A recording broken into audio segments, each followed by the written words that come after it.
Good evening from New York. I'm Chris Hayes. When Republicans take over the House in just a few weeks, they will do so with a majority provided in part by some creative gerrymandering by Republican governors and legislators in a few states, and a surprisingly strong performance in New York State, where the Republican Party gained 4 House seats, including in districts Joe Biden won in 2020. 4 House seats is basically half the majority. And so you might think that New York Republicans have maybe figured something out in the era of Trump and MAGA about appealing to the median voter. In fact, one could argue that was the underpinning of gubernatorial candidate Lee Zeldin's gubernatorial campaign. Even though he lost the general election to incumbent Democrat Kathy Hochul, Zeldin was disciplined and focused almost exclusively on crime, law and order, and a bail reform law that he wrongly said was to blame for everything. And he outperformed Donald Trump's 2020 performance by nearly 10 points in New York.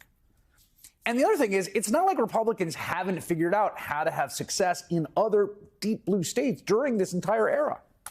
Take Maryland and Massachusetts, which are the most striking examples, both with extremely popular 2-term Republican governors, Larry Hogan and Charlie Baker.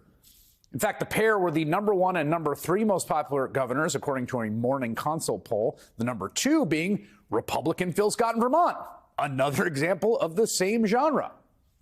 And to be clear, these men are all very much conservatives, Republicans. They definitely have stymied a lot of very good, important progressive initiatives. There's lots of things I think they've done a bad job on.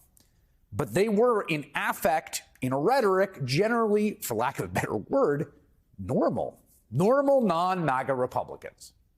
And yet what we have seen happen is that the Republican Party would rather than take the lead of Hogan and Baker, they've been so trapped by MAGA politics that Republicans would rather lose than follow the Hogan, Baker, Phil Scott model.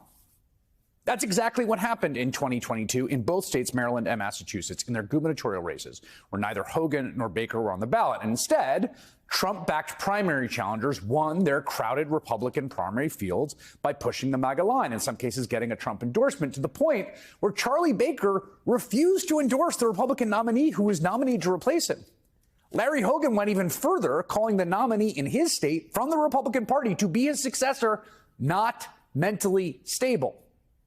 Now, you can imagine how those elections went. These are already states where the Republicans have an uphill battle. They're already states carried by Biden by double digits. And you've got the outgoing, very well-liked Republican governors being like, no, right? Well, Democrats won both governors' mansions in landslides. And this is happening in states that aren't deep blue, swing states, like you saw it in Arizona, right? Crucial swing state. They just had the most devastating statewide results for Republicans in years. They went 0 for 3 in the marquee races, potentially 0 for 4, depending on how that razor-thin attorney general recount plays out. And again, same thing. Candidates were MAGA diehards, backed by a state party run by perennial fringe candidate Kelly Ward, who's so extreme she was nicknamed Chemtrail Kelly by a super PAC allied with Mitch McConnell over her conspiratorial thinking. These kinds of extremist candidates have cost Republicans over and over again. But not New York, right? So New York's different. New York Republicans managed to buck that trend in 2022. But here's the thing. It wasn't really because they moderated, but basically they got very lucky. Zeldin, again, ran a fairly disciplined race at the top, but really what they had was Rupert Murdoch's New York Post feeding a nearly uninterrupted stream of crime fear-mongering into the populace, with local news picking up lots of the stories and amplifying the apparent rampant lawlessness. Now, here's the thing. Even though violent crime like felony assaults is up in New York, this year the most serious crime, homicide, has thankfully fallen almost 10%. And while crime and violence are both real challenges in New York, ones we reported on and talked about, there are also really serious issues in places like Philadelphia, which saw nowhere near the same level of political backlash on the issue. And I think that has a lot to do with the local media environment. As Bloomberg found, mentions of violent crime in print and digital media headlines are way up. Republicans were able to kind of get that wind at their back and coast on a law and order message to victory. And if you think that they understand that that was what propelled them, they now need to carve out an identity distinct from Donald Trump and MAGAism to be successful, you'd be really wrong. Because here's the thing. There are not any Republicans out there in the Larry Hogan vein, really. Voting for New York Republicans doesn't get you some non-MAGA Larry Hogan, Charlie Baker type politician. No. It gets you what we saw at the annual gala thrown by New York young Republicans which has become this incredibly radicalized pro-Trump, pro-insurrection group. The Southern Poverty Law Center had an investigative reporter there documenting the event, snapping these pictures that include Peter Brimelow. That's the man on the left with the white hair there. He's the publisher of VDare, an anti-immigrant white nationalist website, quite infamous in the hard-right circles. He's posing for a photo with Steve Bannon. Of course, Donald Trump Jr. was there. The keynote speaker was none other than Georgia Congresswoman Marjorie Taylor Greene, who basically bragged about the insurrection and how she and Bannon would have done it right. I come to Washington. I swear in on January 3rd. I get accused of giving insurrection tours, which I thought was hilarious because I couldn't even find the bathroom in the Capitol. True story.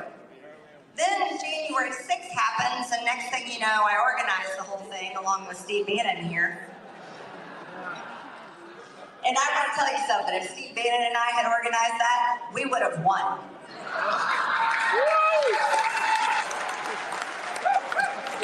Not to mention, it would have been armed.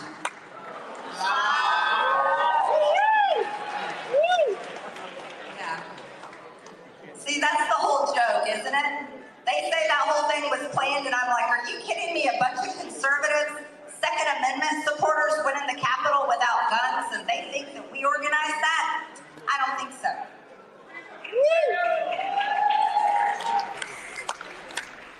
I want to play that whole thing just because it's fair to give the context and also the crowd reaction, right? She's sort of doing a bit, not a particularly adept comedian, but doing a bit nonetheless. And then you can hear the "we were armed" line and the reaction, right? The yelps of support, the sucking in a breath, then the scrambling to make it a joke. But the crowd was both aghast and also cheering the notion that if she and Steve Bannon had organized January 6th, there would have been a lot more bloodshed, that the bullets would have been flying into the brains of the cops rather than being concussed by hand. And right there, hobnobbing with far-right figures, listening to Marjorie Taylor Greene sort of boast about how a more effective, more bloody, more deadly and violent January 6th would have happened at her and Steve Bannon's direction, a joke, was exactly one of those Republicans who won a district that went for Joe Biden by 8 points in 2020. You should know his name. Incoming Congressman George Santos. Mr. Santos won an upset victory in New York's congressional district and is celebrating by attending a kind of insurrection ball with Marge Greene. The only thing that will possibly teach these people a lesson is electoral defeat, so that the next Republican who flips a Democratic seat thinks twice before going to watching Marjorie Taylor Greene enthusiastically tell a crowd how she would have made sure people took up arms against our government and wage a seditious war.